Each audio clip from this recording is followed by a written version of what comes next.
மதுரை மாவட்டம் மேலூர் அருகே பாரம்பரிய முறைப்படி 7 பெண் குழந்தைகளை தெய்வமாக தேர்ந்தெடுத்து கிராம மக்கள் வழிபாடு நடத்தினர். மேலூர் அருகே வெள்ளலூர், உரங்கான்பட்டி, குறிஞ்சிப்பட்டி, அம்பலக்காரன்பட்டி, மலம்பட்டி உள்ளிட்ட 5 பகுதிகளை உள்ளடக்கிய 62 கிராமங்களைச் சேர்ந்த பொதுமக்கள் தங்களது பாரம்பரிய முறைப்படி பெண் குழந்தைகளை தெய்வமாக வழிபாடு நடத்தும் திருவிழாவிற்கு குழந்தைகளை தேர்ந்தெடுக்கும் நிகழ்ச்சி வெள்ளலூரில் நடைபெற்றது. பெண் குழந்தைகளை அம்மன் போல அலங்கரித்து அழைத்து வந்தனர். கோவில் பூசாரி அம்மனாக வழிபாடு செய்வதற்கு 7 சிறுமிகளை தேர்ந்தெடுத்தார்.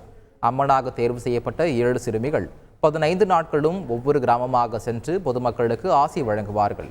அப்போது கிராம மக்கள் குழந்தைகளுக்கு காணிக்கையாக பழம், ரொட்டி, வளையல் உள்ளிட்ட ஏராளமான பொருட்களை வழங்குவார்கள். வரும் 1ஆம் தேதி 3 நாட்கள் முக்கிய திருவிழா கொண்டாடப்படுகிறது. செய்திகளை உடனுக்குடன் தெரிந்து கொள்ள உடனே சப்ஸ்கிரைப் பண்ணுங்க.